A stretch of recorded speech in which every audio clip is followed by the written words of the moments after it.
या कुक्षि विवरे कृत्वा स्वयं रक्षति सर्वतः नमामि जननीं देवीं परां प्रकृतिरूपिणीं कृच्छेण महता देव्या धारितोऽहं यथोदरे तत्प्रसादात् जगद्दृष्टं मातर्नित्यं नमोऽस्तु ते पृथिव्या यानि तीर्थानि सागरादीनि सर्वतः వసంతి యత్ర తాం నౌమి మాతరం భూతిహేతవే.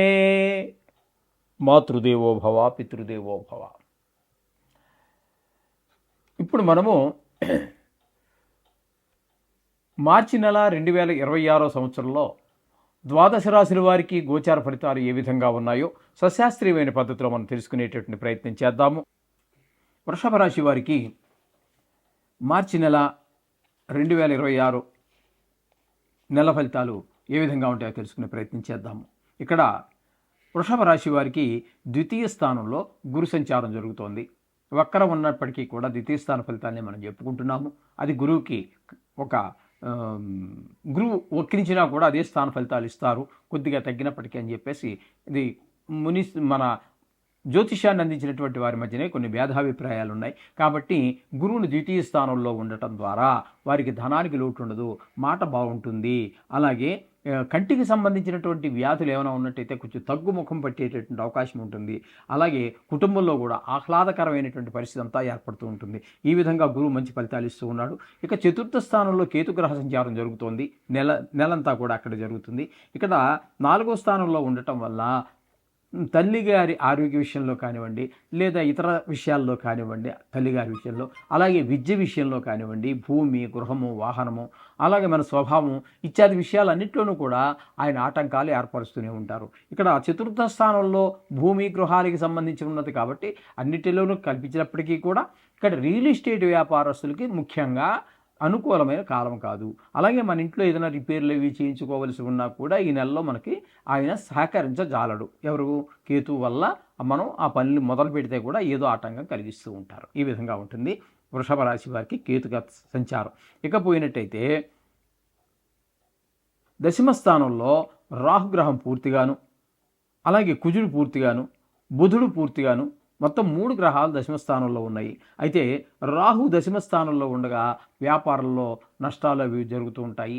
ముందుకు వెళ్ళడం కష్టము. కానీ సడన్గా ఎందుకునో హైక్ అవుతుంది, పైకి వెళ్తుంది వ్యాపారం ఒక కొద్ది రోజులు. మళ్ళీ దానంతట అదే అకారణంగా పెరుగుతుంది, అకారణంగా పడిపోతుంది. కారణం ఏంటి అనేటటువంటి విశ్లేషణ కూడా దొరకనటువంటి పరిస్థితి అంతా కనబడుతూ ఉంటుంది రాహుగ్రహం వల్ల. అలాగే బుధుడు వ్యాపార కారకుడైనటువంటి వాడు ఇక్కడ దశమ స్థానంలో ఉండటం వల్ల వ్యాపారం దినదినాభివృద్ధి చెందడానికి ఈయన ప్రయత్నం చేస్తూ ఉంటారు. ఆయన కిందకు నొక్కడానికి ప్రయత్నం చేస్తూ ఉంటే రాహు, బుధుడు మిమ్మల్ని పైకి తీసుకెళ్ళడం కోసం ఈయన ప్రయత్నం చేస్తూ ఉంటాడు. ఇక కుజుడిని కనుక మనం తీసుకున్నట్టయితే కుజుడు దశమ స్థానంలో అనుకూలమైన ఫలితములను ఇవ్వజాలడు. ఈయన కూడా రాహువులాగానే వ్యాపారంలో మన కిందకి తొక్కటానికే, కిందకి దిగదార్చడానికే ప్రయత్నం చేస్తూ ఉంటాడు, వ్యాపారం ముందుకెళ్లకుండా ఉండడానికి. తద్వారా వ్యాపారం ముందుకెళ్ళకపోతే లాభాలు రావు కదండి. అట్లాగే ఈ కుజుడు కూడా ఇదే రకమైనటువంటి ఫలితాలని మనకు తెలియజేస్తూ ఉన్నారు. ఇక రవి దశమ స్థానంలో 14 రోజులు ఉంటున్నారు. ఈ 14 రోజుల్లో మనకు చాలా మంచి ఫలితాలు. రవి దశమ స్థానంలో చాలా మంచి ఫలితాలు ఇస్తారు. ఈయన కూడా మీ వ్యాపారం మంచి అభివృద్ధిలోకి రావడానికి ప్రయత్నం చేస్తున్నారు. ఇక్కడ ఉన్నటువంటి 4 గ్రహాలలో 14 రోజులు మాత్రం రవి, బుధుడు పూర్తిగాను నెల రోజులు మిమ్మల్ని వ్యాపారపరంగా, వృత్తిపరంగా అభివృద్ధిలోకి తీసుకురావడానికి ప్రయత్నం చేస్తూ ఉంటే, అక్కడే ఉన్నటువంటి రాహు, కుజులు మాత్రం మిమ్మల్ని కొంచెం వ్యాపారపరంగా మీరు ఏ వృత్తి చేస్తున్నారో ఆ వృత్తిపరంగా మిమ్మల్ని ఇబ్బంది పెట్టేటటువంటి పరిస్థితి అంతా ఉంటుంది. ఇక్కడ 2 గ్రహాలు అటు, 2 గ్రహాలు ఇటు. అట్లాగే 4 గ్రహాలు ఒకే రాశిలో ఉన్నప్పటికీ ఎవరి పని వారు చేస్తూ ఉంటారు. సహజమే కదండి. మన కుటుంబంలోనూ ఉంటాం, 4, 5, 6, 7 కుటుంబ సభ్యులు ఉంటాం. ఎవరి పని వాళ్ళు చేస్తూ ఉంటారు, అంతే. వాళ్ళ పని వాళ్ళు చేస్తూ ఉంటారు. అంచేత ఈ విధంగా ఇక్కడ మనకు దశమ స్థానంలో ఉన్నట్టు 4 గ్రహాలు ఆ విధమైన ఫలితాలు ఇస్తాయి. ఇకపోతే ఏకాదశ స్థానంలో శని భగవాను యొక్క సంచారం జరుగుతోంది. ఏకాదశ స్థానంలో శని భగవానుడు అద్భుతమైనటువంటి ఫలితాలు ఇస్తాడు. లాభస్థానం కాబట్టి ధనానికి లోటు ఉండదు, సోదరులందరూ మీకు సహకరిస్తారు, ధనార్జన బాగుంటుంది. ఏ వ్యవహారం మీరు మొదలుపెట్టినా కూడా, ఆల్రెడీ మొదలుపెట్టి ఉన్నా సరే, లేదా కొత్త వ్యాపారం మొదలుపెట్టినా అందులో పూర్తి విజయాన్ని మీకు శని భగవానుడు అందిస్తూ ఉన్నాడు. ఇక రవి ఏకాదశ స్థానంలో 15వ తారీఖు నుంచి ఇక్కడ 31వ తారీఖు వరకు కూడా మీకు 17 రోజుల పాటు అత్యున్నతమైనటువంటి ఫలితాలు, ఆర్థిక పరంగా ఏ విధమైనటువంటి ఇబ్బందులు లేకుండా చూస్తాడు. ఏ పని మొదలెట్టినా అందులో మీరు పూర్తి విజయాన్ని సాధించే విధంగా ఆయన సహకరిస్తాడు. అలాగే శుక్రుడిని కనుక తీసుకున్నట్టయితే దశమ స్థానంలో ఒక 25 రోజులు, ఏకాదశి స్థానంలో 25 రోజుల పాటు మంచి లాభాలన్నీ చేకూరుస్తూ ఉంటాడు. తదుపరి వ్యయ స్థానంలోకి వచ్చి ఒక 6 రోజుల పాటు ఉంటారు. ఇక్కడ కూడా వ్యయ స్థానంలో కూడా చక్కటి ఫలితాలే ఇస్తున్నాడు. అంటే మొత్తంగా 2 రాసుల్లో సంచారము కూడా శుక్రుడిది అనుకూలమైన ఫలితాలే మీరు పొందుతున్నారు. కాబట్టి ఇక్కడ మంచి అనుకూలమైనటువంటి ఫలితాల ద్వారా సినిమా ఫీల్డ్లో ఉన్నటువంటి వారికి, టీవీ రంగంలో ఉన్నటువంటి వారికి అద్భుతమైనటువంటి ఫలితాలన్నీ కూడా మీరు చవి చూడబోతున్నారు. ఇందులో సందేహమే లేదు. అంచేత మీకు ఏకాదశ స్థానంలో ఉన్నటువంటి శని పూర్తిగాను, శుక్రుడు ఒక 25 పూర్తిగా నెలంతా కూడా ఏకాదశి స్థానంలో కానివ్వండి, వ్యయ స్థానం కానీ పూర్తిగా అనుకూలమైన ఫలితాలు ఇస్తున్నాడు. రవి మీకు ఎక్కువ రోజులే, అంటే 17 రోజుల పాటు ఆయన కూడా అద్భుతమైన ఫలితాలు ఇస్తూ ఉన్నారు. అంచేత మొత్తంగా చెప్పాలి అన్నట్టయితే వీరికి కూడా చాలా బాగుంది. గురువు అనుకూలత ఉన్నది, శుక్రుడు అనుకూలత ఉన్నది, శని అనుకూలత ఉన్నది, రవి యొక్క అనుకూలత కూడా బాగానే ఉన్నది.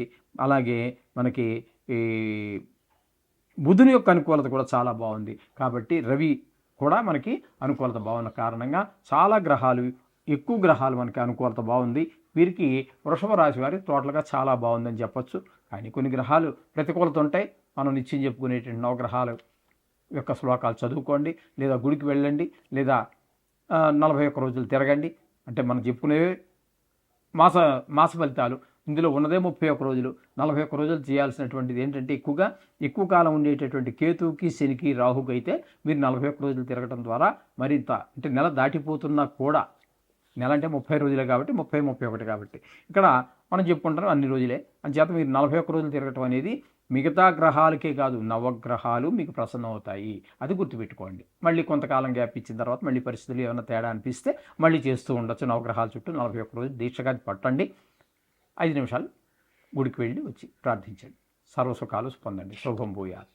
పరమ దుర్మార్గులు ఉంటారు. అటువంటి దుర్మార్గులకి కారాగార శిక్ష ఇట్లాంటివన్నీ పడేటువంటి అవకాశం ఉంటుంది. కొంచెం మనోవిచారం కూడా కనబడుతూ ఉంటుంది. ఈ విధమైన ఫలితాలన్నీ ఆ 15 రోజులు మాత్రం ఆ రవి ఇస్తున్నాడు తప్పితే, అక్కడ ఏకాదశి స్థానంలో ఉన్న 4 గ్రహాలు కూడా ఉన్న రోజులు మంచి అవకాశాలు, మంచి శుభ ఫలితాలు ఇస్తూ ఉన్నాయి. ఇకపోతే వ్యయ స్థానంలో శని పూర్తిగా ఉంటున్నారు. అంటే ఇది ఏలినాటి శని జరుగుతూ ఉన్నది మేషరాశి వారికి. నెలంతా కూడా అక్కడే ఉంటారు. ఆయన ఇంకా చాలా కాలం ఉంటారనుకోండి.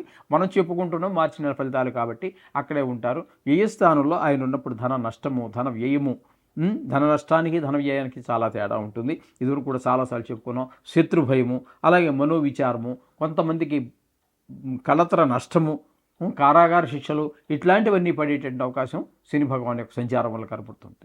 అలాగే ఇక మనం చెప్పుకున్నాం కదండి ఆల్రెడీ, శుక్రుడు 25 రోజులు ఇక్కడ ఏ స్థానంలో ఉన్నప్పుడు మొదటే చెప్పుకోవడం జరిగింది. అది ఆయన 25 రోజులు ఏ స్థానంలో ఉన్నప్పుడు కూడా చాలా చక్కటి ఫలితాలు ఇస్తున్నారు. ఈ రవి మాత్రం కొంచెం ప్రతికూలమైన ఫలితాలే ఇస్తారు ఏ స్థానంలో ఉండగా. ఈ విధమైన ఫలితాలన్నీ కూడా మనము మేషరాశి వారికి చెప్పుకోవలసి ఉంటుంది. అయితే మొత్తంగా వీరికి చెప్పాలి అన్నట్టయితే శుక్రుడు పూర్తి అనుకూలంగా ఉన్నారు. అలాగే రాహువు పూర్తి అనుకూలంగా ఉన్నారు. శుక్రుడు, రాహువు, రవి పాక్షికంగా, కుజుడు పూర్తిగా. అంటే 4.5 గ్రహాలు మీకు అనుకూలమైనటువంటి 4 గ్రహాలు పైమాటే మీకు అనుకూలం ఉన్నది. కాబట్టి ఒక రకం కాదు, బాగానే ఉన్నది అని చెప్పుకోవచ్చు మనకి వీరికి. ఈ విధంగా ఈ మేషరాశి వారికి మంచి ఫలితాలు వచ్చేటువంటి అవకాశం ఉన్నది. అయితే కొన్ని గ్రహాలు ప్రతికూలంగా ఉంటాయి. వాటికి మనం కొన్ని సంవత్సరాలుగా మనం చెప్పుకుంటూనే ఉన్నాం. నవగ్రహాలకు సంబంధించిన శ్లోకాలు కానివ్వండి, ఇక మీరు దేని దగ్గరికి వెళ్ళినా నవగ్రహాలకు సంబంధించి దీనికంటే పెద్దగానే ఉంటాయి, కానీ చిన్నగా అయితే ఉండవు. విష్ణు సహస్రనామ పారాయణ అద్భుతం. కానీ అదంతా గంటసేపు, దగ్గరగా 40 నిమిషాలు, 50 నిమిషాలు ఉంటుంది అది. అలాగే ఈశ్వరాభిషేకం 1.5, 2 గంటలు ఉంటుంది. అది ప్రతిరోజు మనం చేసుకోవాలంటే అది రోజు చేసుకునేటటువంటి ఇంట్లో పంచాయతనం ఉన్నటువంటి వారికి మాత్రమే సాధ్యపడుతూ ఉంటుంది. శివలింగం పెట్టుకున్నటువంటి వారికి అది దానికి నమ్మక చమకాలు ఇవన్నీ రావాలి.